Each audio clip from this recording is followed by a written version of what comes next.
This is the Five Starr Podcast.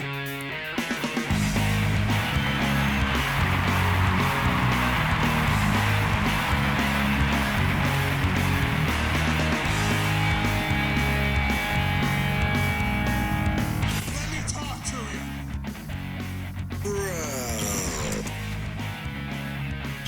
Hi. What do you guys want to talk about? This is such good shit.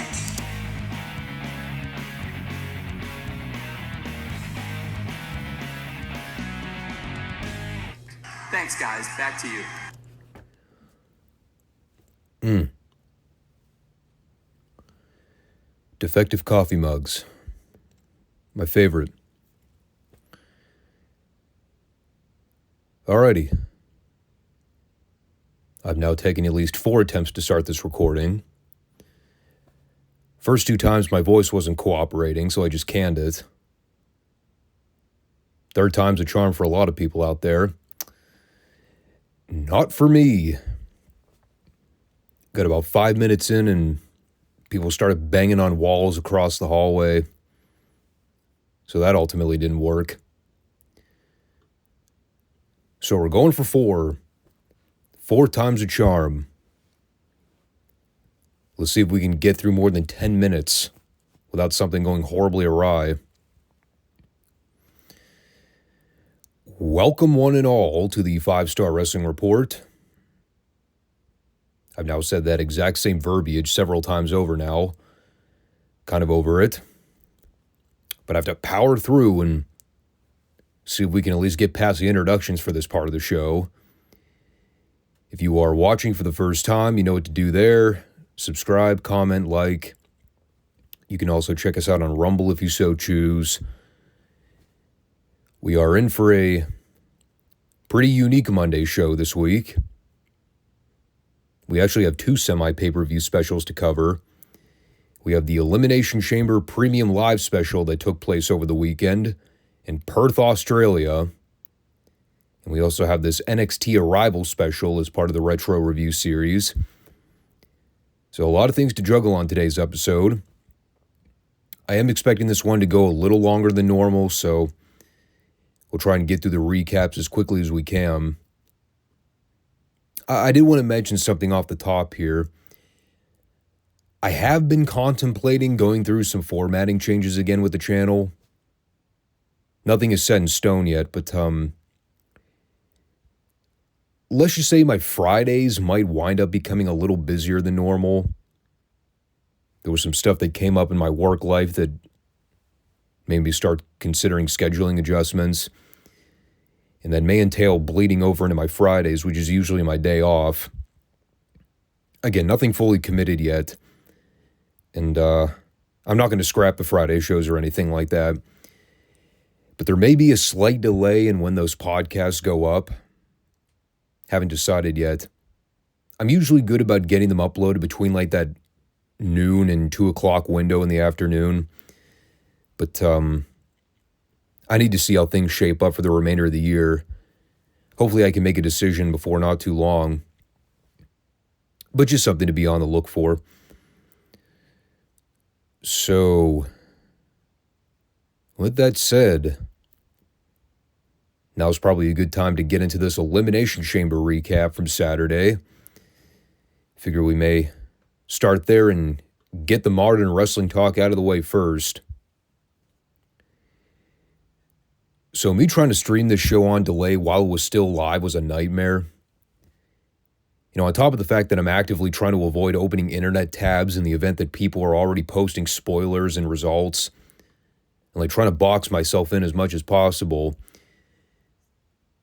The other issue I ran into, and I forgot this was one of those goofy things that happens when you're trying to live stream stuff on Peacock.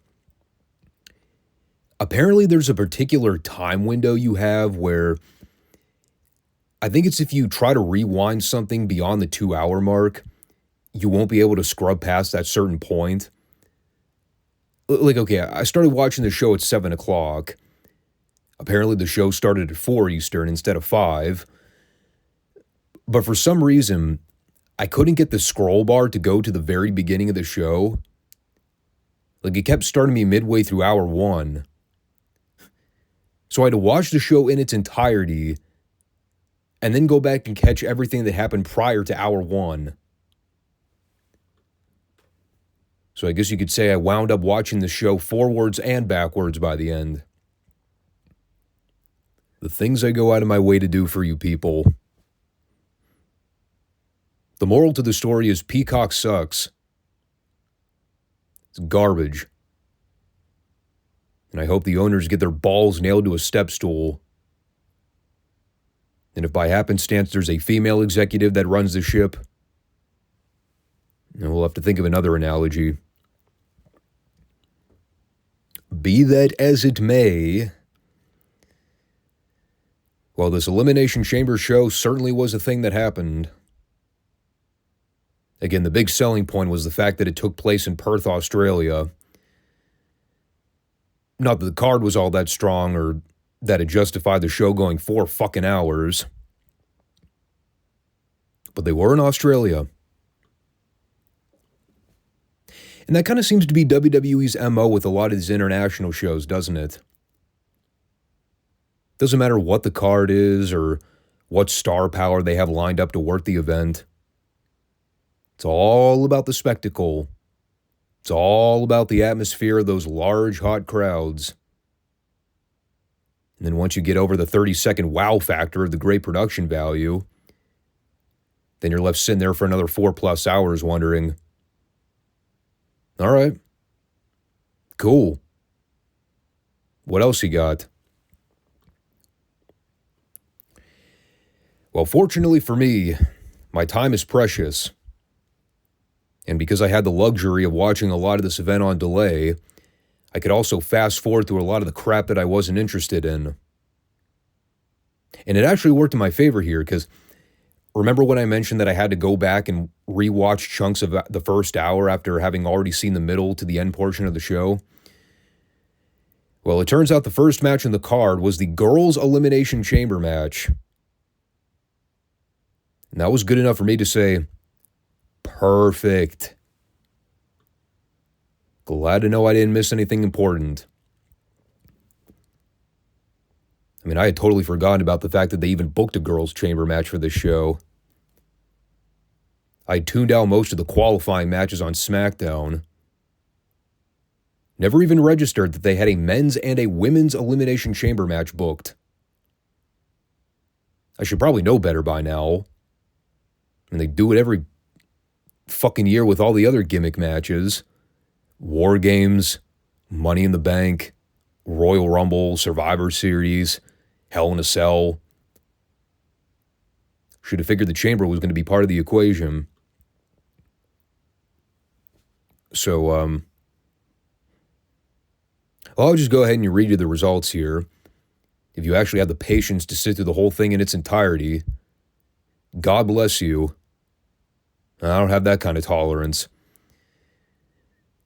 The matches: Bianca Belair versus Raquel Gomez Hernandez Lopez Garcia III versus Tiffany Stratton versus Watch Me Skip Over Your Lame-Ass Shit Liv Morgan versus Naomi versus Becky Lynch.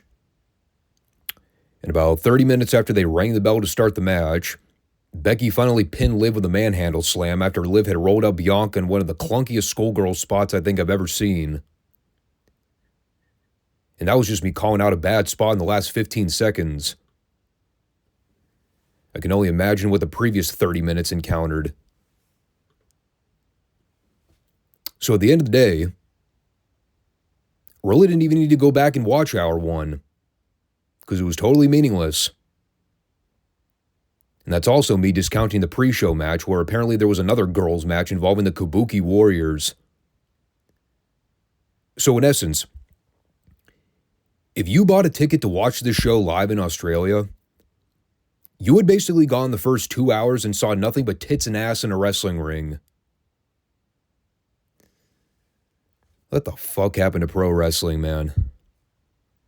Seriously. So at the point I officially sat down and started actually paying attention to the show, they were getting ready for this tag team title match with the Judgment Day defending against Well Done. Oops, wrong tag team. Sorry. I meant Bait and Dunn. Or, I guess they're going by the New Catch Republic. Doesn't really roll off the tongue, you know? Sounds like a bad podcast program. New Catch Republic. Broadcasting from a rinky-dink basement studio near you. And of course, with all parties involved in this match, it's Finn Balor and Damian Priest versus Pete Dunne and Tyler Bate. So who has the most heat out of anybody in the match? Dirty Dom. Evidently. My notes were sparse. Beyond the Dom is a wanker chance. The Australian crowd didn't really seem to get all that passionate about Bate and Dunne's offense. And the biggest pop in the match was the moment Dom got ejected from ringside for putting Balor's foot under the bottom rope.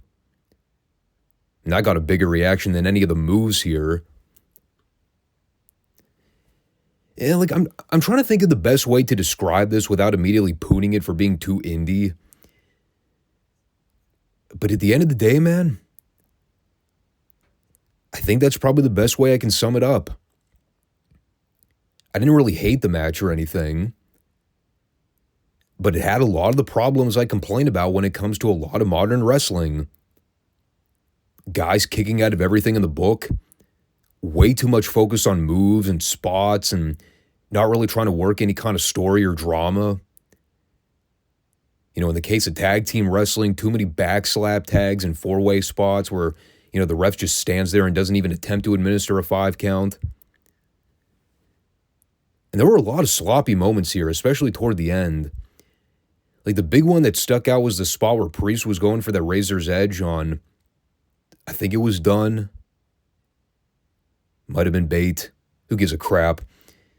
Anyway, the guy's supposed to give Priest a Hurricane Rana into the corner, which is supposed to send Priest knocking Balor off the turnbuckle. And they were so out of position for this spot, Priest had to stop himself after taking the move, readjust himself to get in position, and then basically charge the corner to crotch Balor. So, he intentionally crotched Finn Balor to fuck up a spot on purpose. What a mess. And there were some other wacky things that I just wasn't a fan of here. Tyler Bate's a hell of an athlete. But God, he does so much unnecessary indie stuff that just makes his work look phony. Am I the only one? I mean, I get he and Pete Dunne have history together. I guess we're just calling him that again, instead of Butch. No idea when they dropped that gimmick. But apparently Butch is no longer a thing. I don't know. I like Priest. I've been a fan of Balor in the past. This just didn't really do much for me. Yeah, the finish was kind of cool with Priest giving the double choke slam off the middle rope, which set up the coup de grace spot with Balor for the 3 count. If you ignore the ass slap tag that Balor gave to Priest before actually hitting the move. But that was sort of my general take. It was a middle card tag match that was way too competitive and way too spot focused. Not for a second did I ever think there was going to be a title change here. And I'm still yet to understand what the hell the end goal is with all this Judgment Day stuff. I mean, they're teasing breakups, then they're not. They're a main event faction until they're not. They're a series faction until they get involved with all these bad comedy skits with R-Truth. Then they're immediately knocked down the pedestal in believability. Like Priest is still the money in the bank holder for God knows what reason. I mean, the Judgment Day's been spinning its wheels for a while now, but I'm kind of ready for them to put this all to bed. Like, they need to capitalize on that cash-in opportunity with Priest before it's too late. I mean, he's the main event star out of everybody in the group. So at this point, they're just kind of treading water with him. If they don't have something big planned for him in WrestleMania, or even shortly post-Mania, I mean, they're probably going to wind up fucking the whole thing up. Which isn't revolutionary for WWE, I guess. I mean, based on what they did in the actual chamber match itself, you want my honest opinion, and I'm going to play spoiler here for a minute, but while it's on my mind, I might as well talk about it. You know, we're coming up on Priest holding that Money in the Bank briefcase for almost a full year, right?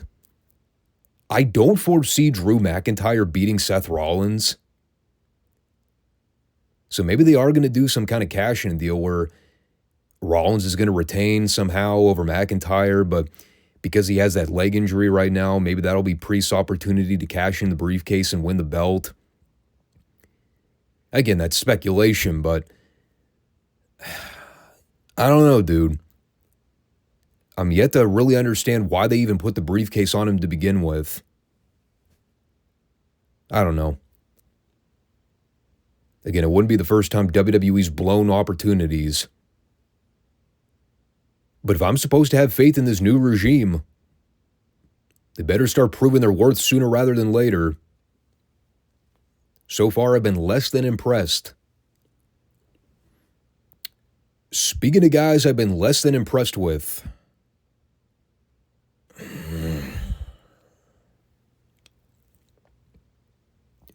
seriously, why?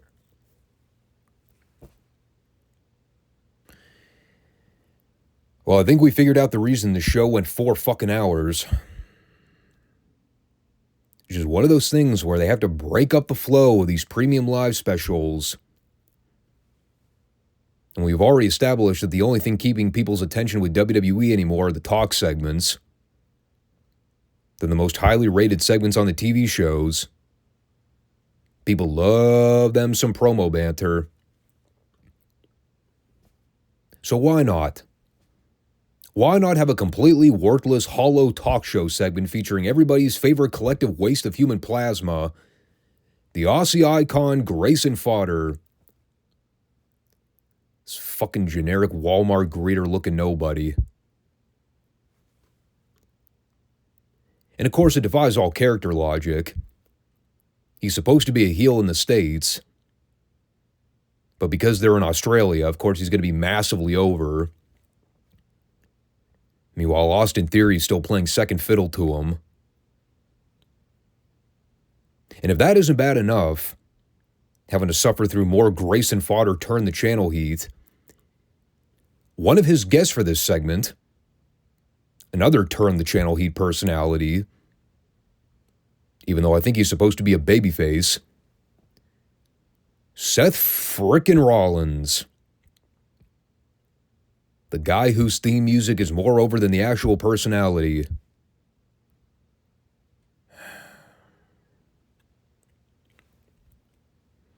So as you could probably imagine, I had no issues watching this at double speed. I didn't entirely skip over it by the slim chance that Theory decided to finally turn on Fodder and beat the shit out of him. Wouldn't want to miss anything important after all. Turns out my hopes were too high. But there was something of value here. And it took Cody Rhodes to come out and save the day. At least when Cody speaks, he doesn't sound like ratchet nails on a chalkboard like Seth does. With that whiny, insufferable mouse voice. And I'll just cut to the chase and get past all the small talk. Cody issues a challenge to The Rock for a one-on-one fight, to which Seth tells Cody that he's going to watch his back because, I mean, we all know the Bloodline never do a fair fight. And the payoff to everything here was Theory doing what apparently he is best for in 2024 as a talent, being served up to the top guys on a silver platter and being made to look like a fucking idiot. Y'all can thank Hunter for that one. Give Vince crap all you want. But the one thing that guy did right, he featured Theory like you should be. like a main event star. Vince McMahon knew what to do with Austin Theory from a creative standpoint. Triple H, still making the guy fodder's lackey. You go try and figure that one out. Now, of course, that was only the final 20 seconds. I mean, the stuff that happened prior to Cody's challenge to The Rock was pretty uneventful, all things considered. I mean, I can't listen to Seth's promos. He's so fake and manufactured. It's still not entirely clear what the goal is for Rock's involvement in WrestleMania. Is he going to wrestle? Is he going to work an angle in the Cody-Roman title match? Nobody knows. I mean, the idea that they're even teasing Cody and Rock as a possibility, I have to imagine they're still toying with the idea of doing Cody and Seth versus Rock and Roman. Whether that happens in Mania or maybe some other point down the road, who knows? Here's what I can say about the whole segment. Why did this need to happen on the Elimination Chamber show? These TV talk segments on pay-per-view or live specials have no place. And I get they're trying to hype up the WrestleMania card. And they had some big names involved in this segment. Mine is Grace and fodder. But there's a time and a place to do stuff like this. And to be honest here, I don't think there was anything said or done that couldn't have been left safe for television. What was the payoff? Cody teases a match with The Rock. Okay. Why do we need to take 15 minutes to get to that point? Could have shaved off an entire half hour of the show right here if you just cut this segment and saved it for Raw. What do I know? I'm not a formatting agent or anything. I'm just a fan that values my fucking time, which apparently these people don't. So at this point, 3 hours into the show, mind you, crime against humanity, the amount of wasted time on this show thus far, we finally come to the men's chamber match, with the winner getting a challenge for the World Heavyweight title in Mania against Seth. It's Kevin Owens versus Bobby Lashley versus Logan Paul versus Randy Orton versus Drew McIntyre versus LA Knight. Yeah. Finally, we got a bright spot on the show. Took 3 mother knuckin' hours to get there, but it was worth the wait. It also took another good 7 minutes to get through all the ring introductions. I really am starting to think, you know, if these people had a proper formatting agent to kind of monitor all these things, you know, they could probably cut back on the time length for a lot of these premium live specials, at least by a couple of hours. Maybe I'm just crazy. But like I said, all kidding aside, I really wound up enjoying this. And that actually kind of shocked me at first, because while I've always liked the initial concept of the Elimination Chamber, to tell you the truth, I honestly can't really think of one off the top of my head in the previous 10 or so years that I would look back on and say I have fond memories of. Like, I remember the first one they did in whatever year that was, early 2000s. Whichever year it was that Shawn came back from the back injury and won the world title. It's been a hot minute, to say the least. But this ended up being really good by the end. Took a little while to get going in the early stages, which is par for the course with a lot of gimmick matches like this. You know, they're designed to go longer, so You can't start at 100 miles an hour, otherwise you have nowhere to go. But I think the thing they got right here was that they took their time building to the important spots, milking the big moments. They didn't rush into anything hastily. The camera work here was really good at capturing all the big spots. And they also did a really nice job crafting several stories throughout the match. A couple little surprising twists that I didn't see coming. And we'll talk about the big one at the end. I like the story where once all the guys exited the chamber pods, they had actually started getting into working more injury angles. Like Bobby Lashley was favoring his taped up elbow, which kind of played into his elimination later on when Drew gave him the Claymore kick. Lashley kept trying to set up LA Knight for the Hurt Lock, but then Drew caught him with a kick out of nowhere and spoiled them. Randy Orton was doing the same thing, selling the back injury. I'm always tentative to say working injuries in wrestling anymore, especially with how many guys go down with legit ones. I know Orton just came back from surgery not that long ago, so it was a tough call, but it looked like he was working. One of the first angles they did here was the spot where after Lashley had gotten eliminated, they opened the giant chamber door so the officials could help him out, which left the opportunity open for AJ Styles to run down with a chair and then start whacking LA Knight over the back with it. And that plays into their story. AJ had been teasing a heel turn for a while, kind of was on the fence about it. I guess this was them going all in with the heel turn, because he pretty much screwed LA Knight over here. Drew got a lot of pins too, and I think a few of them were him capitalizing on opportunities outside his control, eliminating Knight after AJ did all the work, obliterating him with a chair, then pinning Orton after Logan Paul hit him with the brass knucks at the very end. And that was another thing too I was surprised at. Seeing Owens get pinned by Orton, but there was no involvement from Logan Paul. Now, they did a few spots where KO and Logan were getting into a scuffle, but it was pretty subdued. Considering they're still technically in the middle of a heated feud right now, yeah, they didn't really spend a lot of time driving that story forward. They actually seemed to indicate here that Logan was probably going to break away from KO altogether and move on to feuding with Orton instead. And the setup to everything with that angle made perfect sense, because the match comes down to Drew, Logan, and Randy. Logan's going into his trunks to pull out the brass knuckles, and then right as they're zooming the angle in to show Logan pulling the gimmick out and hot dogging for the camera, Orton swoops in and drops Logan with an RKO for the pin. Logan sells it like he's dead. It's great camera work.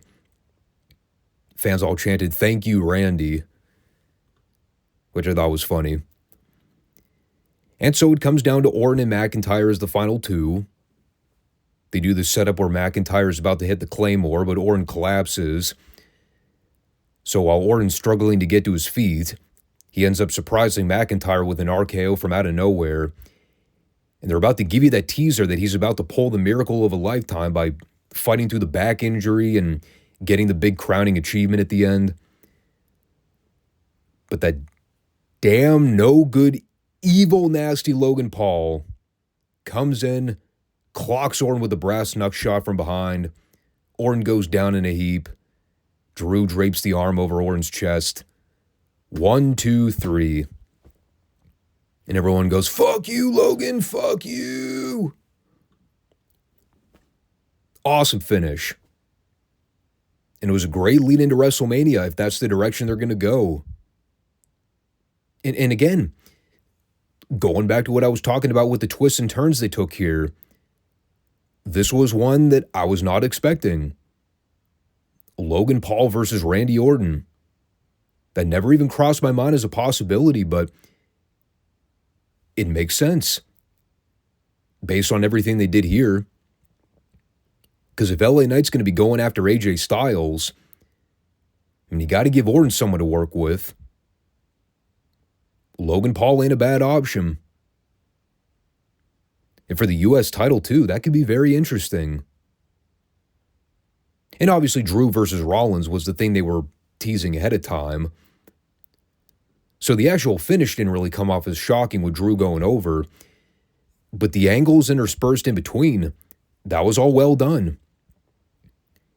And this is actually one of the things that I always liked about the Elimination Chamber concept. Because you got 6 guys involved, you know, there's always room to set up and tease programs based on eliminations or maybe other angles that take place during the match. And reflecting back to what I said about the 6 guys involved here, the fact that they're all essentially main event guys by their own right, you know, it wasn't them just setting up meaningless mid-card feuds coming out of it that people would never care about. Like, these are all potential big Mania quality matches. So I thought this ended up being the highlight of the show. No question. Great match, great outcome. Love the stuff they set up. No complaints. I mean, if this had been the entire show and they got rid of all the other crud in the middle, this might have been one of the best Elimination Chamber specials in the history of live events. Unfortunately, they had to clutter up the show with other dribble, and it kind of weighed everything down as a result. But at least I got something of value out of this one. However, I don't want to get ahead of myself here, because that was not the last thing on the show. We had one more match to cover. Arguably one of the more questionable main event decisions WWE's made in a long-ass time. But they did it for one of the women's championships, the one that isn't the current title held by Io Sky on SmackDown. It is Rhea Ripley, home country hero, even though she's supposed to be part of the top heel faction on Raw, defending against the human botch machine herself, Nia Jax. And this right here, this was a proving ground match for a wide variety of reasons. Not only were they about to test Rhea Ripley's ability to carry a fucking human cinder block to a watchable match, but they were also testing to see whether or not we could get through this match without Nia Jax injuring somebody. And, okay, discount the oddness with Rhea being the alleged babyface here, despite the fact that she's still a member of the Judgment Day, who I'm pretty sure are full-fledged heels at this point. I mean, let's be frank. Nia's never going to be a babyface a day in her life. She could rescue puppies from a burning building. The people would still boo the shit out of her. So the personality dynamics were always going to be very strange for this match. The end goal here should have been to make sure Rhea gets out of it in one piece. They had a lot of balls putting Rhea in that spot a month before she's supposed to defend against Becky Lynch at WrestleMania, risking life and limb to make this happen. I mean, the match sucked. Don't get me wrong. I don't know what people's expectations were going in. You know, again, it's kind of satire, but there is a level of believability to it just because of Nia's reputation. I think most people just kind of sat there hoping Rhea would get through it without getting sandbagged. I mean, the wrestling wasn't any good because Nia fucking sucks and everybody knows it. And while Rhea's great, she's not a miracle worker. I mean, they tried a few things here to keep it moderately interesting, but the only thing I kept wondering to myself was there any reason this had to main event the show aside from it being Rhea's home country? I mean, everybody and their mother knew it wasn't going to be any good. Why would you end the show with this? It didn't make any sense to me. But I'll just go ahead and read you my notes. Beyond my comments about Nia Jax being a horrible professional wrestler, Rhea looks great.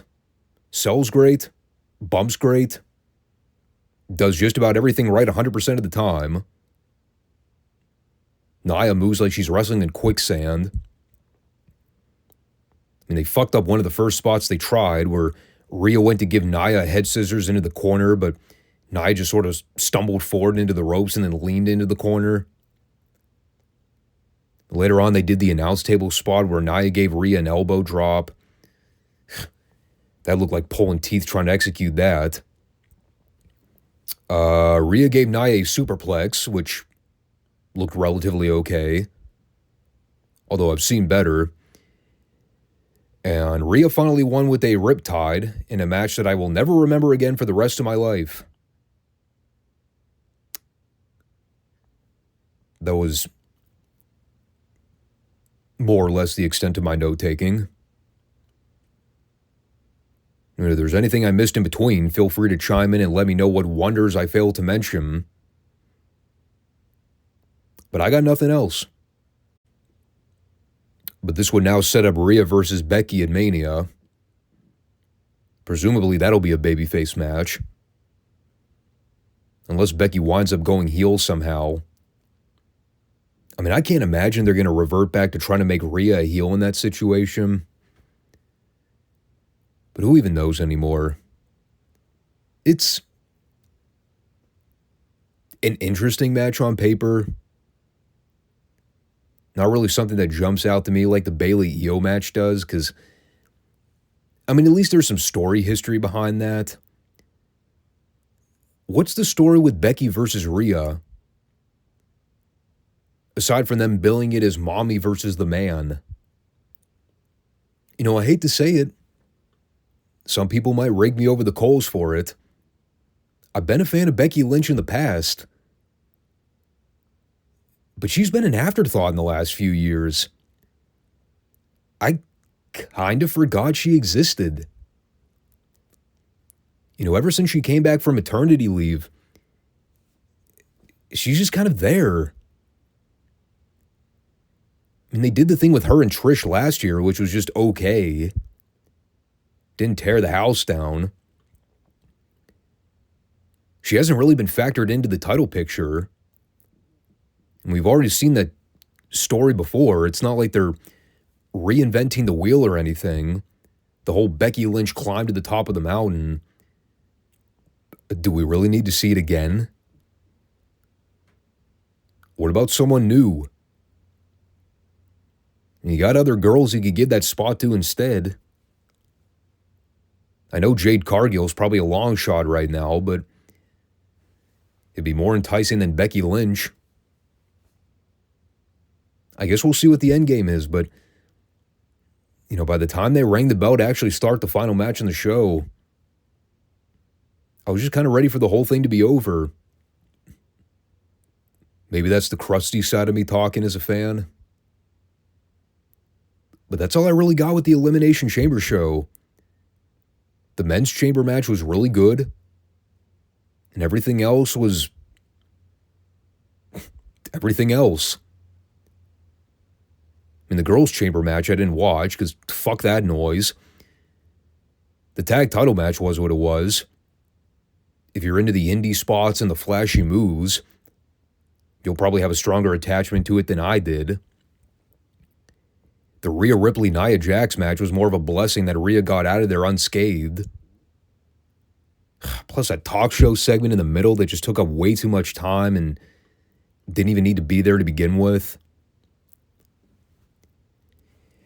I mean, if the end goal here is to hard sell WrestleMania 40, I think the only part that really accomplished that were the angles inside the men's chamber. Because to tell you the truth, they didn't even get much out of the Cody versus Roman build. Roman wasn't even there to respond, nor was The Rock. And they're still not really doing an effective job in keeping the tension up between Cody and Roman. But I talked about this before in the SmackDown reviews. They've introduced Rock into the equation, but he's taken center stage in this feud. And it's really starting to overshadow the actual title program. Roman versus Cody is the match that we should be milking. Not Rock versus Cody. Not unless they're going to do a tag match on night one where, again, maybe they are going to do Roman and Rock versus Cody and Rollins. Okay, in that case, I can get behind everything they're doing. But I still think it's detracting from what should be the main selling point. Cody finishing the story. Cody winning the title that they took from his daddy in the garden. Where we all started 2 years ago when Cody did that promo on Raw and promised he'd win the big one. They need to stay on track with that story. But they got about a month and a half. So we'll see where everything goes.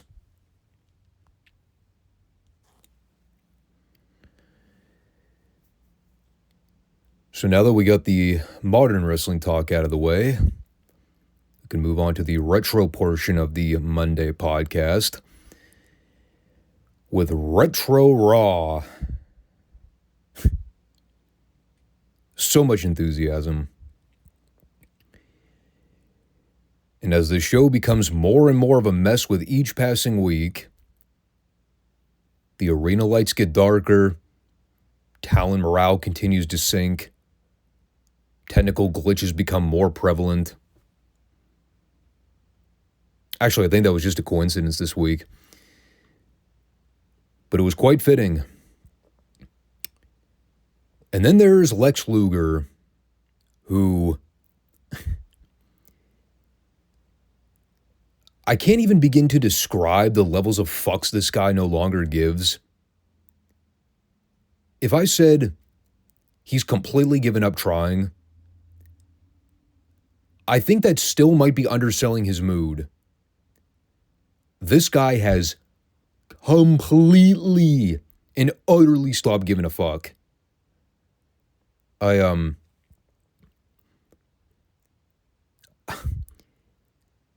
almost had the urge to record and play back the entire opening pre-tape with him cutting that promo on Tatanka. Let me assure you, I have seen some really bad scripted WWF promos in my heyday. This Luger promo may have ranked among the all-time worst. The clear definition of a dude just reciting lines, looking off a teleprompter, saying shit that nobody in their right mind would ever say aloud in that particular delivery. It's overly theatrical to the point of hysterics. It's also got that WWF lingo where every word he says must be firmly articulated. Oh my God, it was horrendous. As soon as I heard him say, even the most ardent Lex Luger fans doubted my intentions, that is when I said, oh, this guy's plainly given up trying. And the whole thing was designed to revisit their history dating back to last year's SummerSlam. Apparently, we've reached the point here in February of 1995. Vince woke up one day and said, oh, God damn it, pal. We still need to blow off this Tatanka Lex Luger feud from 6 months ago. Of course. Back when nobody gave a crap to begin with. So here we are. Apparently, Tatanka had jumped his mentor, Chief Jay Strongbow, on a live event recently. So Luger affirmed us that Strongbow would be in his corner for this match. And we indeed got the match, where Tatanka so eloquently put, "I'ma teach you a lesson, Luger." Because that is exactly how Native Americans spoke back in the day. They used that "I'm a" slang. And after about an hour of stalling for Tatanka on the floor, we finally got about 8 seconds of Luger offensive flurry until he got yanked out to the floor by his trunks, which promptly led to about 4 more hours of heat from Tatanka. If their goal here was to treat this like a grudge match for Luger to get back at Tatanka for all the heinous shit that happened 6 months back, They did a horrible job in doing so. The longer it went, the slower both guys moved. I especially like the part where they had Luger begin his fake comeback. Tatanka went to throw a chop at Luger's chest, and Luger no-sold it by walking all the way across the ring as slow as humanly possible. And then Tatanka spun him around, threw another chop, and Luger slowly walked to the other corner of the ring. I'm sitting there like, am I watching two guys wrestle underwater? What the hell is happening right now? Why is Luger moving like he's trudging through quicksand? And then, as God is my witness, I'm not making this up, they proceeded to begin Luger's comeback after a spot on the floor where Tatanka went after Strongbow's headdress, a spot that consisted of Strongbow throwing 3 of the worst chops I think I've ever seen, where Tatanka had to sell it. By this point, Jay Strongbow looked like a literal overinflated balloon about to pop. Absolutely horrible physical shape. Could barely throw a punch to save his life. God love the guy. But that looked phonier than a fucking football bat. So naturally, Luger grabs a hold of Tatanka and throws him back into the ring. He begins to make his comeback. So what do these dumb motherfuckers do? You guessed it. They use that opportunity to cut to commercial during the babyface comeback. They went to break. You can't make this shit up, folks.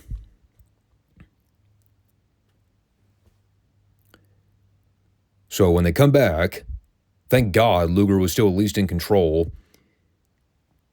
Apparently he'd been kicking Tatanka's ass for the entire 2-minute commercial break. Would have been nice if we got to see more than, say, 15 seconds of the actual comeback sequence. But what do I know? I've only been a wrestling fan for 25 plus years. So Luger isolates Tatanka. He's signaling that he's about to put him away. At least in the back of my mind, I'm like, okay, well, at least there'll be a clean finish and we can fucking move on from this program and pretend it never happened. Oh no. How silly of me to actually think WWF would apply logic to this atrocity. No, instead, their genius idea here would be for Tatanka to bail out of the ring at the last second, walk up the aisleway with DiBiase following. That way they could award the match to Luger via count out. A damn near 20-minute TV match where Luger got his ass kicked for 2/3 of it.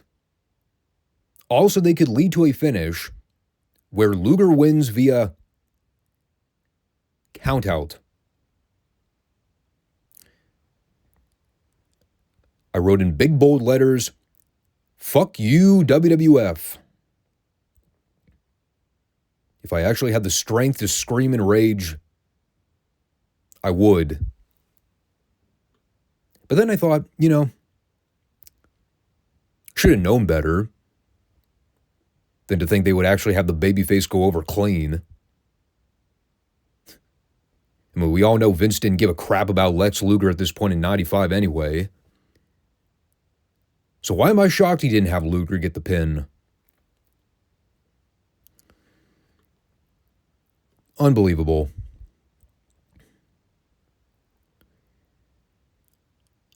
So yeah, that pre-tape where Luger vowed he would get revenge on Tatanka for all that devious shit that happened last year?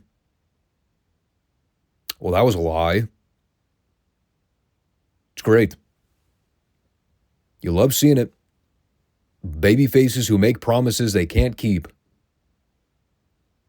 Who wouldn't want to cheer for that? Awful television. Beyond putrid. At this stage, they may as well bend Luger over and give him the old in-and-out procedure just to add insult to injury. What more harm could be done? I mean, you already neutered him for all that hideous booking in the last year. Just finish him while he's down for the count. Good God. So then Owen Hart had a TV match with some guy named Larry. I actually wrote that down. Some guy named Larry. I heard a couple interchangeable last names get thrown in there at various points. Perhaps Santos? It wasn't entirely clear. Kind of looked like Lance Storm with a porn stash and receding hairline. Sorry, Lance. I love you, but it was a very close resemblance. The big thing here was Vince bringing up the fact that Owen was looking to form a tag team with somebody on the WWF roster. He was interested in pursuing the tag team championships.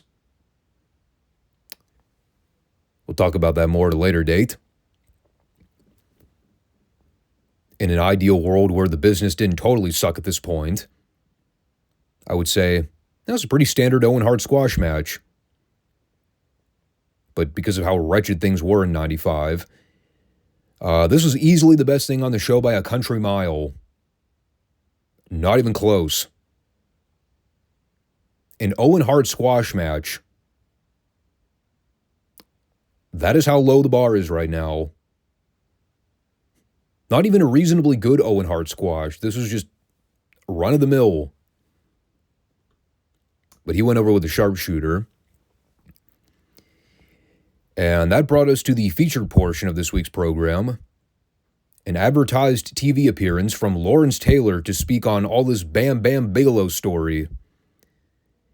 It's LT's chance to show the world he's not a coward, and that he's willing to step up to the plate and answer his challenge.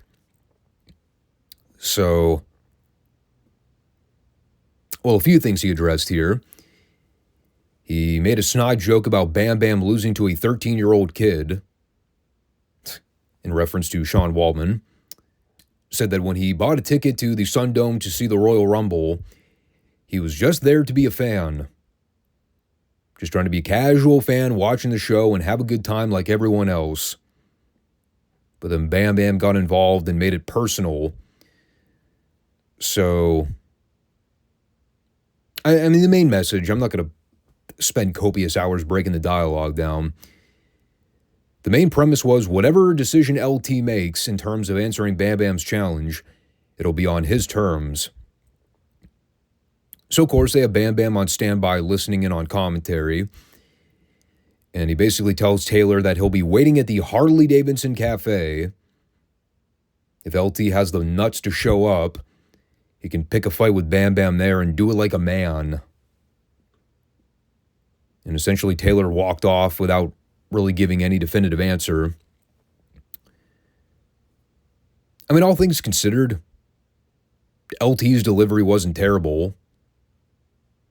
You could tell he was trying to recite a bunch of memorized lines, but he sounded at least somewhat authentic. I don't really have much to add beyond the basic premise of what they did here. There was a funny ad-lib where Jim Cornette tried to butt in and get Vince to quit dolling up the questions for Taylor. Taylor laughed it off and looked off to the side going, "Who is this clown?" That was a good one. And I don't think that was part of the original script.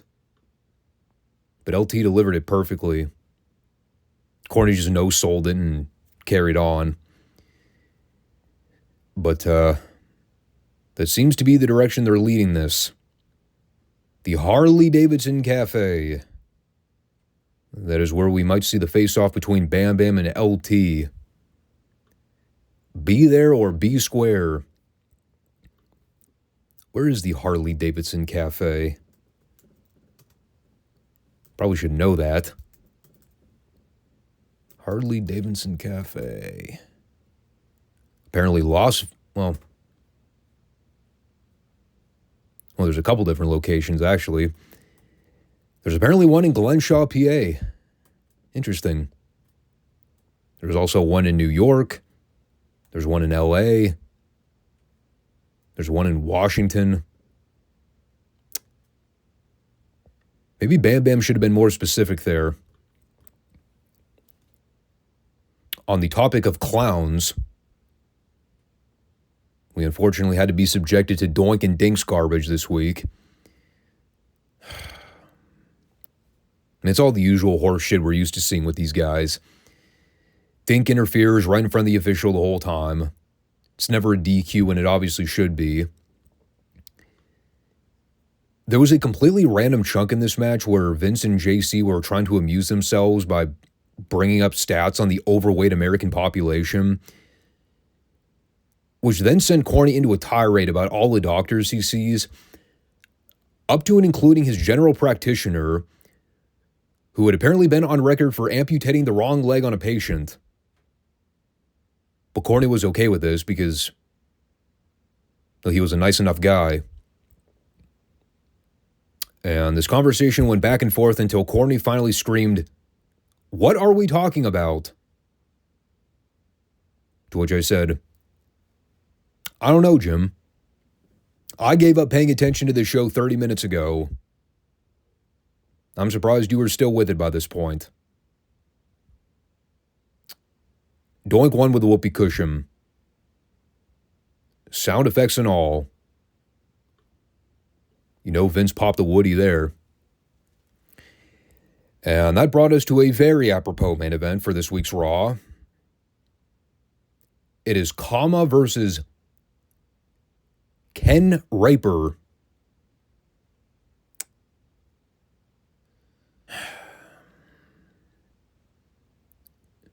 Too easy.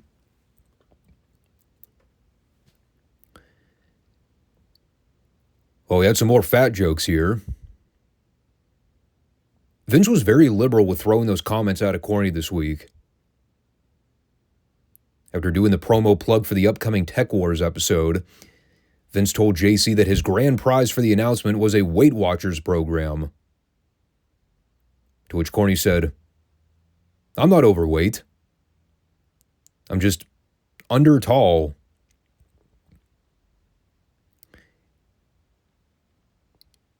It is interesting how little of a fuck even Vince gave about calling his own TV matches.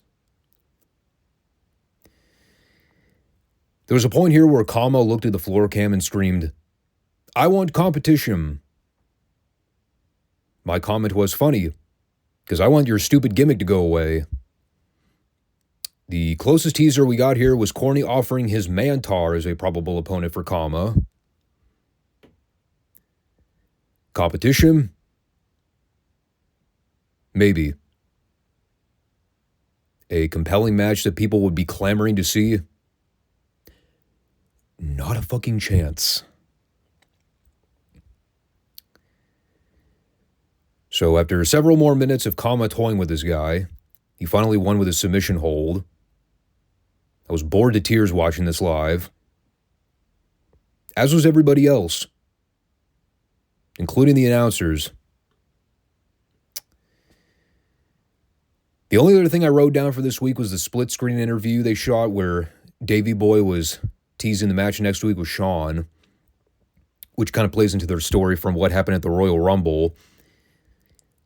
So it's good we are going to see a payoff to that. And that will be a relatively exciting match to watch. Certainly will be better than the shit stew we got handed this week. I also noted here, Davey Boy's deltoids. Fucking ginormous. I've never seen deltoids that huge. God. The gas will do you wonders, people. Be safe. So that was Retro Raw.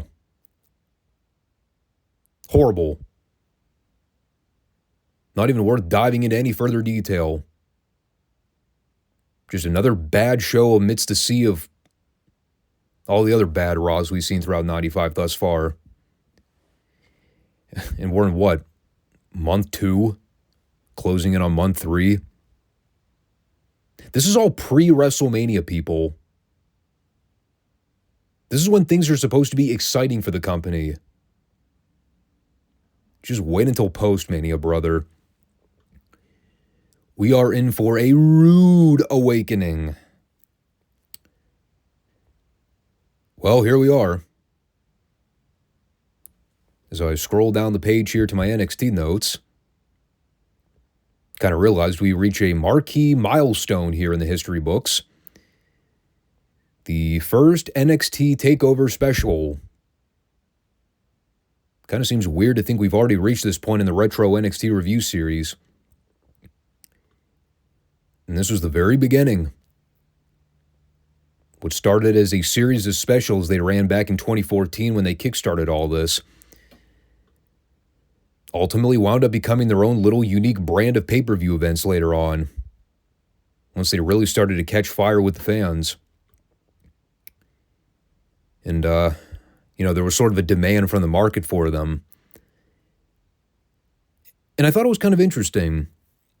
In my preparation for this show, I actually went to the Wikipedia page to look at all the takeover specials they had listed. They actually didn't even start acknowledging the first takeover event until May of 2014. There's no real documentation for a takeover arrival, which I thought was very strange. In fact, I think they just called it NXT Arrival. They didn't even use the takeover name here. I wonder why they really didn't consider it the first takeover special, though. Maybe they just figured it would be a trial run and said, yeah, let's see how things go before we commit to making these their own pay-per-view level shows. Because when you really think about it, I mean, there were only 2 pay-per-view quality matches on the entire card. Everything else was either prelim material or underneath stuff that really didn't matter one way or the other. So in retrospect, why the show had to go 2 hours, I couldn't tell you. I guess with 6 matches on the card, they needed to space things out a little bit. But, we'll go ahead and get into the card here. They were at Full Sail for the event, so didn't quite have the same electricity as some of those later NXT takeovers did at the larger venues. I did note the debut of the new opening theme and graphics for this one. Hunter said it was the beginning of a new era, so the new theme was very fitting. But we go right into the opening bout for the card. One that I think most people recognize as the match that put a lot of NXT takeovers on the map as a must-see attraction later on. The one people were chanting Match of the Year for before the bell even rang. It is Sami Zayn versus Antonio Cesaro. One final time. Do or die for Sami. He gets one last shot at redemption against Cesaro. If he loses, no more opportunities. And while I think the 2 out of 3 falls match probably gets talked about more frequently just because of the spectacle of the athleticism in that match, I think this one was more centered around the drama. People were hanging on to every last near fall in this match just because they knew what was at stake here. This was Sami's last chance to make an impression on Cesaro. He needed that W in order to solidify his goal of wiping that one career blemish off his record. Now, of course, when we started the Retro Review series, the 2 out of 3 falls match had already happened. I haven't watched that match in a very long time. Was it better than this match, technically? Perhaps. Hard to judge. I mean, if I had more time on my hands, I'd probably go back and do a compare and contrast. But I don't want to undercut this one either. This was really good. I think it still holds up all these years later. You know, one of the few times I would actually co-sign the "This is awesome" chant. Because at least here it was well earned. Now, these guys really tore the house down here. Worked their asses off. And again, the story was so simple. In hindsight, they actually worked the story exactly like they needed to. It wasn't a 50-50 back and forth competitive match like we see a lot of the time today with guys. The story between these two was never about the fact that they were both on an even playing field. Cesaro pretty much kicked Sammy's ass the entire time. But because of that never say die attitude from Sammy, where he valiantly fights from underneath, you know, they were able to sell the story perfectly, where Cesaro kept getting more and more frustrated as the match kept going. Because Sammy refused to stay down. You know, they broke out a lot of the standard spots we were used to seeing. The big one, I think, was the thing Sammy used to do where he tries to do the running DDT through the turnbuckle post to the floor. But of course, Cesaro was well known for his uppercut spot. And so when he caught Sammy midway and then left him hanging between the ring post and the apron, people popped big for that spot. And of course, Sammy did a lot of his signature dive sequences, trying to fire up on Cesaro early and bring the fight to him directly. And the thing that never ceases to amaze me is the strength of fucking Claudio, dude. That guy's a freak of nature. Just the way he effortlessly catches dudes in the air and powers them up. Like, no human being should be able to do the kind of stuff that Claudio is capable of. It's scary. And he looks no different now than he did back in 2014. 10 years later, still looks exactly the same. That guy never ages. He's like Bobby Lashley. Look at pictures of those guys from like 2006 and then compare it to now. And yeah, they got a little fancy with the flashy stuff.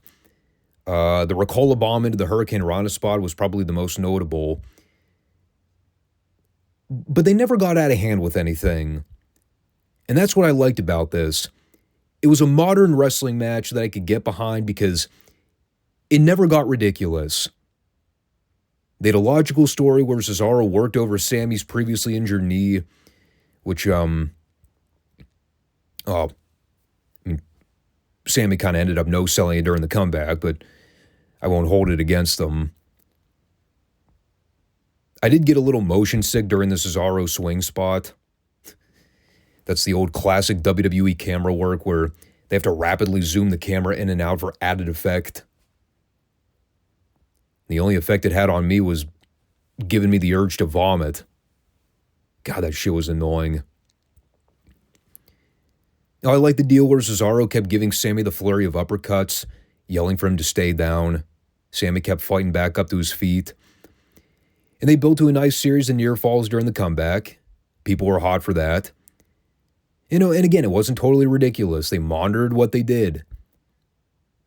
Eventually, they have Cesaro fire up with a running uppercut to Sammy. Then he grabbed him and hit the neutralizer for the 3. And of course, Sammy's devastated after the match. Cesaro's doing his regular celebration. And right as he's about to leave, Cesaro turns to look back at Sammy perched in the corner. Then he comes back down and helps him up. Gives him the show of respect. Whispers something in his ear, too, which Sammy kind of lightened up for. I don't remember if that was story related for things that come down the pike, but definitely worked it like an angle here. But yeah, like I said, excellent match. No complaints about anything they did here. I mean, If I had to get nitpicky, I might fault both guys for doing a little too much floor brawling. But again, it wasn't like an AEW match where 90% of the fucking thing is spent out on the floor. They didn't fight into the crowd for no discernible reason. They kept things mostly grounded. Everything made sense. Couple flashy spots to give it ebb and flow. But this formula worked for me. Again, it's a modified Ring of Honor style that doesn't get too indie and out of control. That's the classic kind of NXT style that I always liked. And these guys perfectly exemplified it here. And even though Cesaro won, the bigger picture was the potential of everything that'll happen with Sammy coming out of it. They gave him the standing ovation afterwards. He was more or less the center of attention. Didn't matter that he couldn't put Cesaro away. So they did a great job of getting over the intended story. Hats off to both guys. I wish we got this version of Claudio in AEW instead of that bullshit BCC version where he's just a bit player standing behind everybody else. So they followed that all-time classic with a lot of piss break stuff in the middle here. Not the least of which was CJ Parker versus Mojo Rawley. The two worst ongoing NXT gimmicks. Well, I guess Mojo isn't as horrible as Hayden English. But they're pretty neck and neck. I didn't write much down about it. CJ's still on a mission to cleanse the polluted WWE fan base. Or something retarded like that. Mojo Rawley's still hyped and obnoxious. Nobody gave a flying fuck about this. Especially not after what we just saw in the opener. Mojo eventually fired back on Parker and won with a seated splash. My heart still goes out to Juice Robinson, man. 10 years later, he's part of one of the best modern tag matches I've seen on TV in God knows how long. That great match with FTR last year. 10 years before that, he's doing jobs on NXT's developmental program in 2 minutes. He's come a long way. So then we come to this Ascension Open Challenge match. Since they've already obliterated just about every modern tag team on the roster, they had to dig deep into the toolbox and see who they could find. And we got our answer. Grandmaster Sexay and Scotty Too Baldy. Too Cole. Yeah. The Attitude Era is in full swing this week on NXT Arrival. Hey, good for Brian Christopher, man. He got a payday out of it. Oh, it's always tragic when you read about Brian's past, though. I mean, it took a minute for me to even register when he came out. Holy shit. This guy's dead. He was, like in his mid-40s when he died? Terrible what happened, too.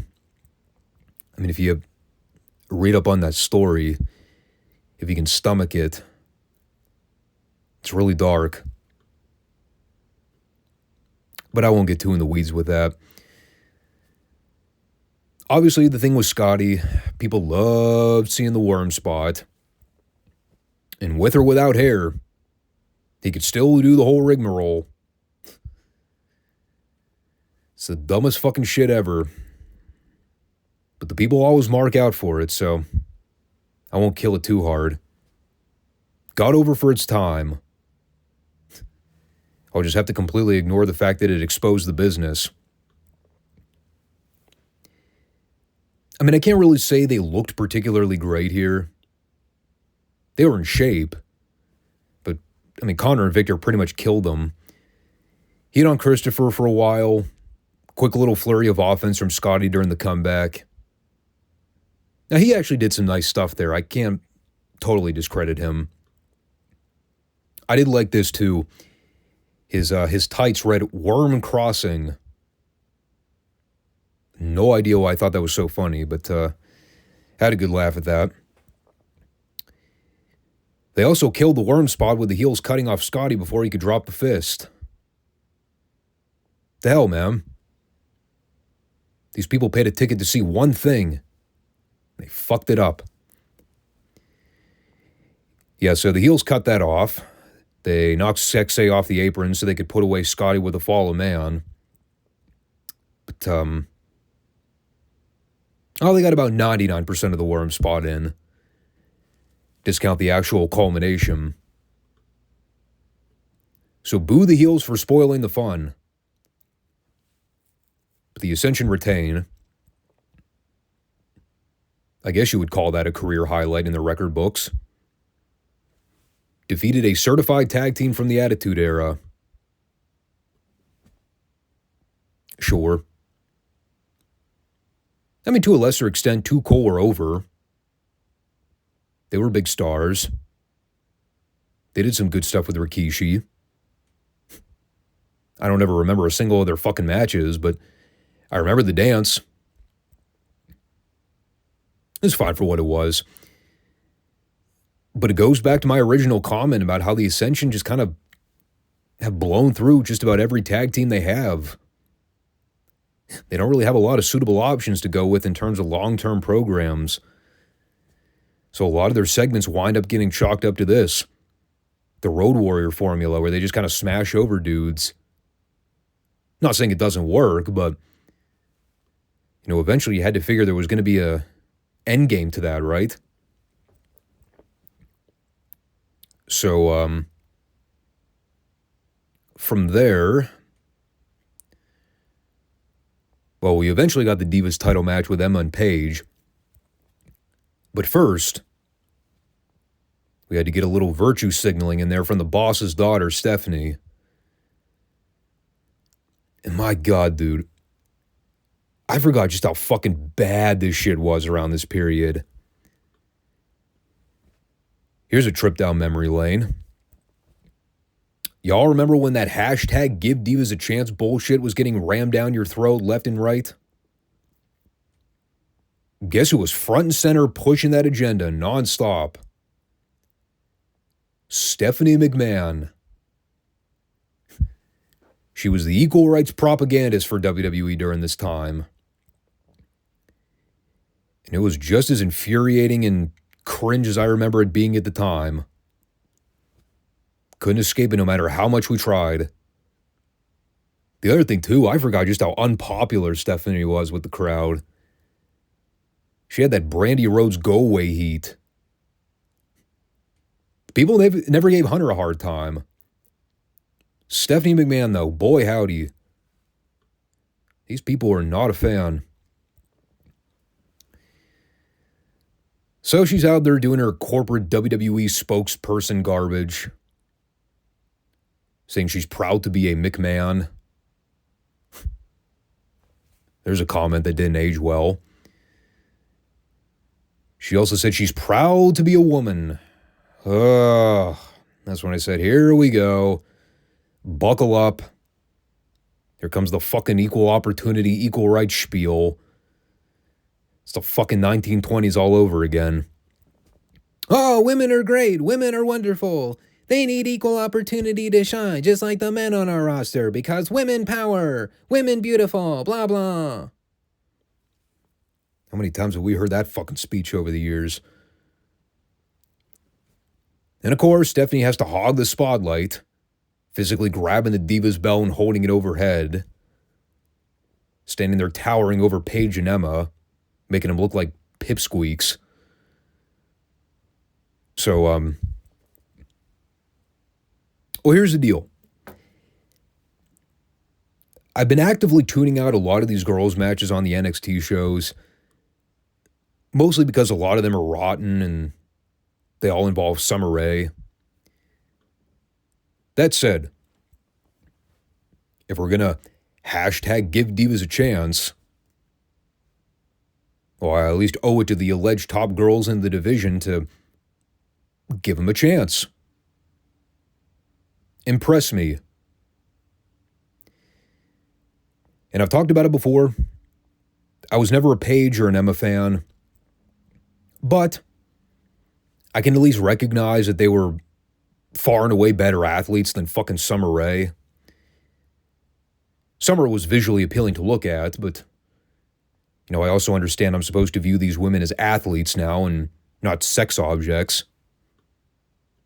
So I'm trying to keep an open mind, Equal opportunity and all.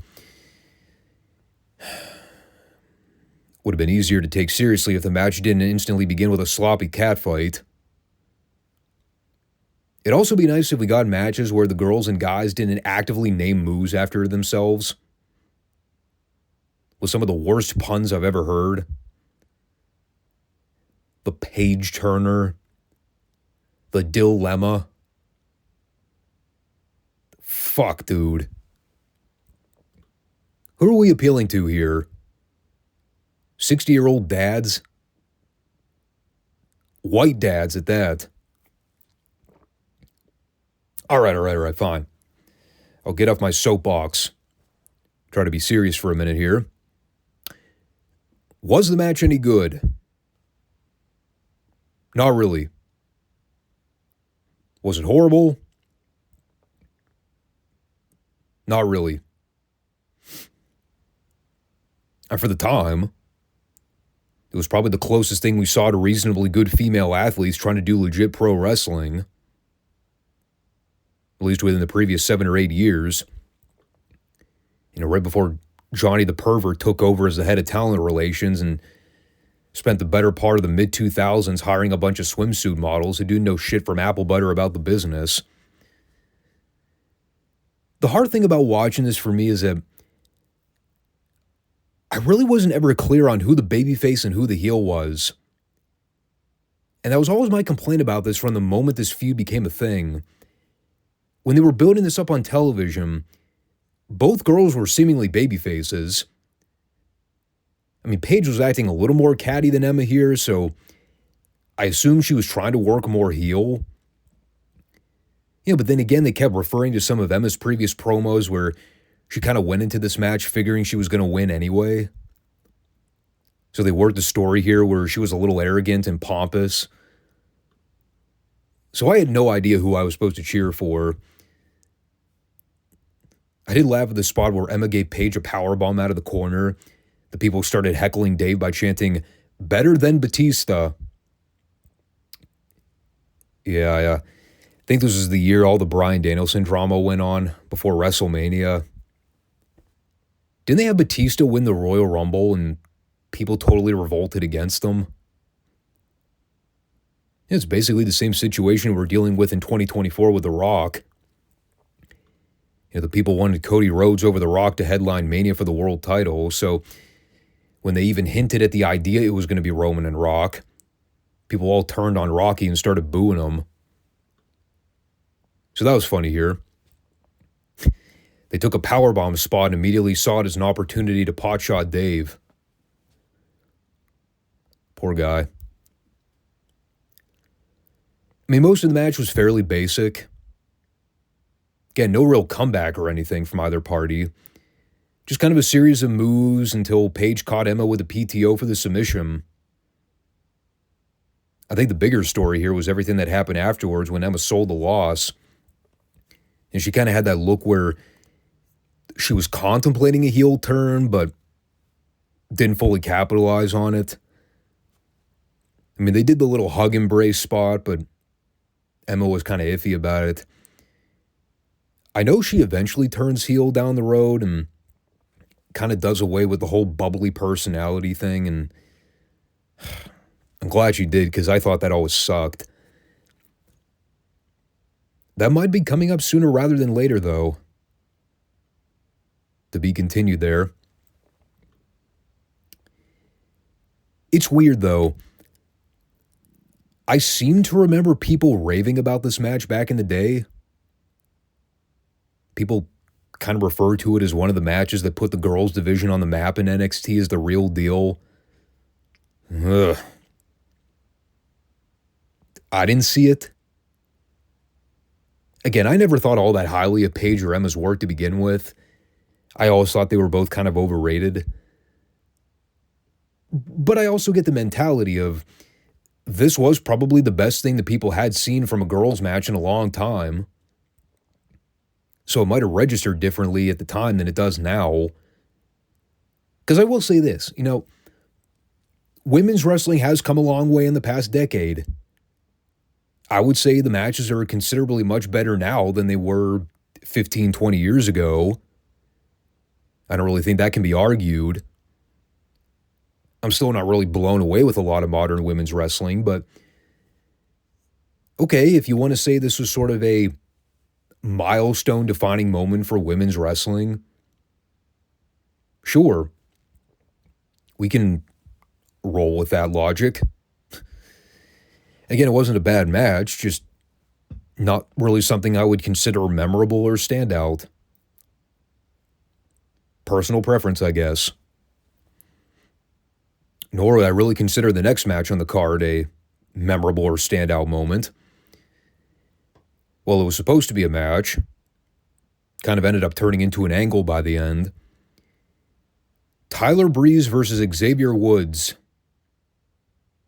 The quintessential definition of a TV match if there ever was one. God. The cringe level of nicknames on this show.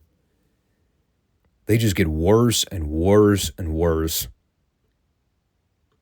I'm not kidding you.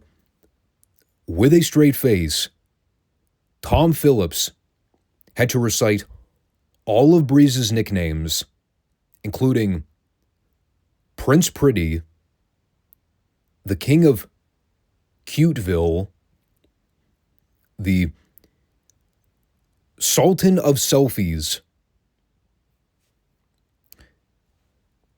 Stop right there. Can someone please just punt this guy in the balls and knock some sense into him? Or is that maybe implying too much? What the fuck? Again, who's the target audience here? It's like, are they trying to make a modern-day Adrian Adonis, or do they just not have the balls to go all the way with it?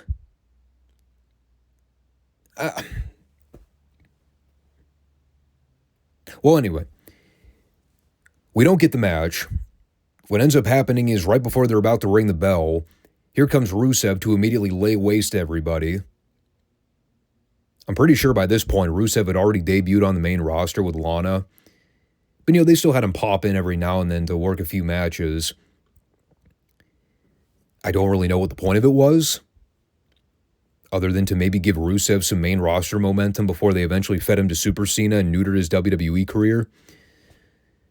But what do I know? It was cool seeing him kill a couple dudes, but really not much to comment on beyond that. But that left about a half hour in the show for the main event. The very first ladder match in NXT history for the NXT Championship. And, after we got through Shawn Michaels' rambling monologue where he got frazzled and forgot what he was supposed to say, also doing shameless WWE DVD plugs, once we got through all that, well, that left about 5 minutes left in the show for the match. I'm kidding. It was more like 8. Now, the big thing here was everybody chanting one more match at Shawn. I'm sure he immediately regretted that decision a few years later. Should have stayed retired, dude. But he ruined it. Just like he ruined a lot of other things for himself in his lifetime. At least he still had hair here.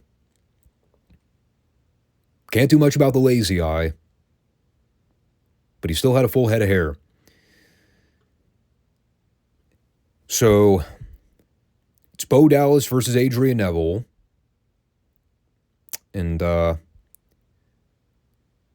even though it was a ladder match, they still had to put that modern spin on it where they just kind of spam ringside with multiple ladders. I always kind of like the simplified version where it's one ladder. Kind of prevents it from turning into a stunt show, which is what a lot of ladder matches turn into these days. And to be fair, this was not one of those matches. You know, they worked it as a struggle where both guys were constantly on the sprint to climb the ladder and grab the belt. It had a sense of urgency to it. It wasn't just a series of dangerous ladder bumps where you see people deliberately setting up pre-planned shit. I very much appreciated they didn't break out tables or chairs here. Oh, trust me, there were people that wanted tables because they're fucking numbskulls and marks. Thankfully, they didn't break out any needless gimmicks. Again, it was a modern ladder match without getting too indie. All the spots were reasonable. A couple high-risk things they did here, but nothing outrageously stupid. You know, the scariest part probably was the moment where both guys did the head bonk spot and knocked over one of the ladders. It's kind of one of those stupid luck things where the ladder ended up tumbling over and then caught the side of Neville in the head. Yeah, that probably sucked. But they built to some fun sequences toward the end. I like the camera work where Bo was about to climb the ladder after shoving Neville out to the floor, but they had the camera zoomed in pretty much all the way to show Bo climbing. And then like Spider-Man from out of nowhere, Neville does the springboard and leaps onto the ladder rungs above Bo's head. Like, that looks sick. They do a few more cutoff spots. Neville wound up giving Bo the red arrow on one of the folded ladders. Didn't really nail the landing, but people pop for it. From there, Neville pretty much had the match in the bag. Climbed the ladder, grabbed the strap. People went ballistic for the finish.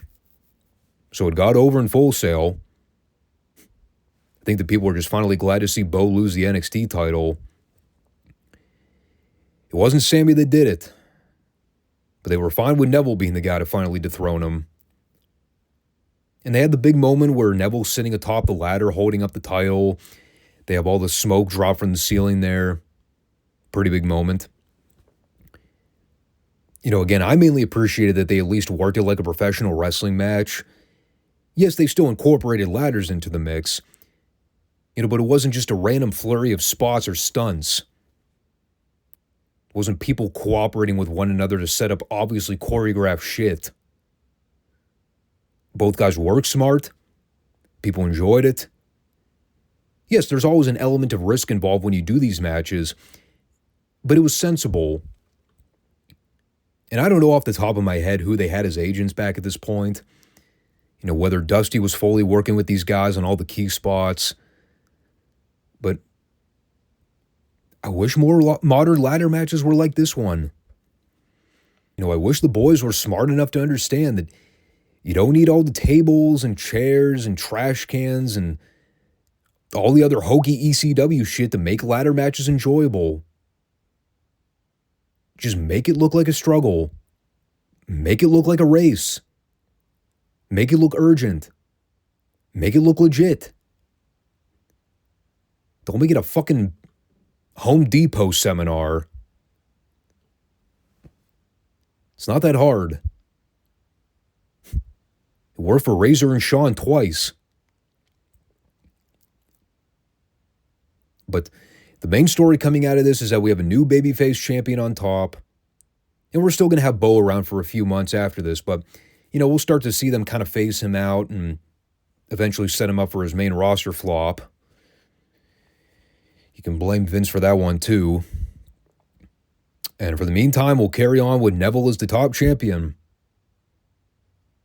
And we'll see if I can recall what's next in store for the main event picture. So all in all, you know, I'd say this little experiment was a success. I do remember reading comments about how people had experienced a lot of technical glitches trying to stream the show live when it initially aired back in the day. I don't recall having major issues at the time watching it, but I know for a lot of people it caused issues. And that was probably the biggest criticism out of everything.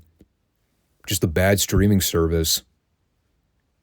And again, you have to keep in mind, they were using the old WWE Network app at the time.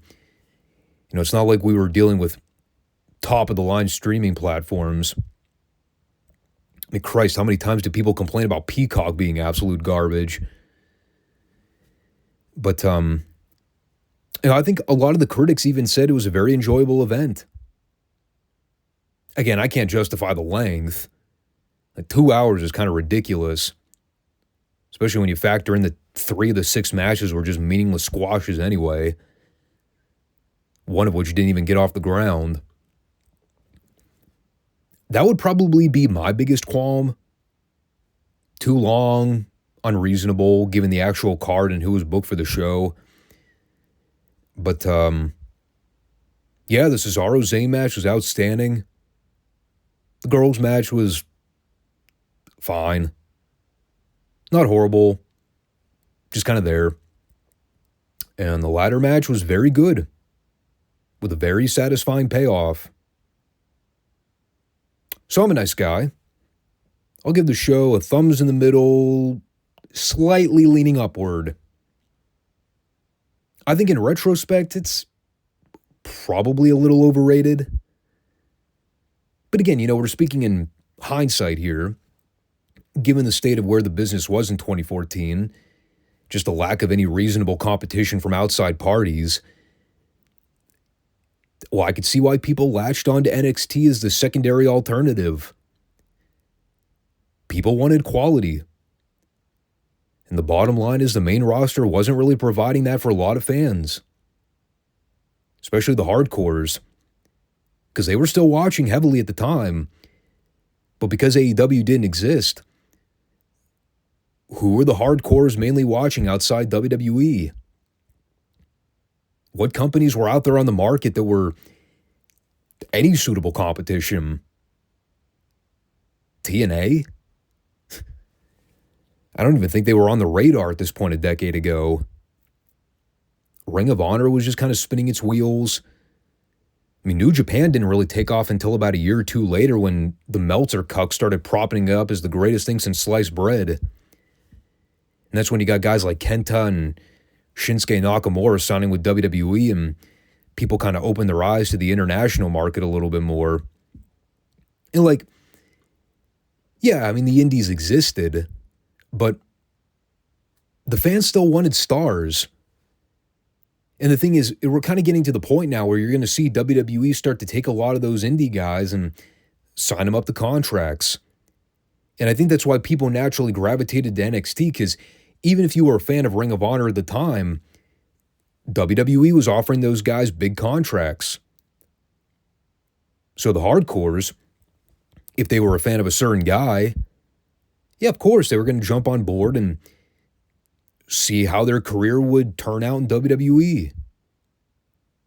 For a lot of them, it didn't work out. For some, it did. And again, that's why I think NXT kind of served as the middle ground area for the hardcores, where they could still get what they would consider great match quality, but they were also seeing a lot of their fellow indie darlings get a fair shake. The Claudios, the Sami Zayns, the Kevin Owens, the Finn Balor's of the world. You know, later on down the road, the Adam Coles and the Keith Lees and the Tommaso Ciampas. I mean, trust me, there's still plenty to get into. We're only scratching the surface of where this new era would take us. But Hunter was right. It was the arrival of a new era. The black and gold era, I guess you could say. And they just keep climbing the ladder from there, so to speak. So, there you have it. A decent amount of editing I'll need to do for this one, but I got time. So thanks everybody for tuning into this one. Again, if you want to chime in with your comments, I won't let you hold back. Go for it. We'll be back this coming Friday for the continuation of our classic retro review series. Just keep chugging along in the timeline from there. So, thanks everybody for watching. Take care. Peace.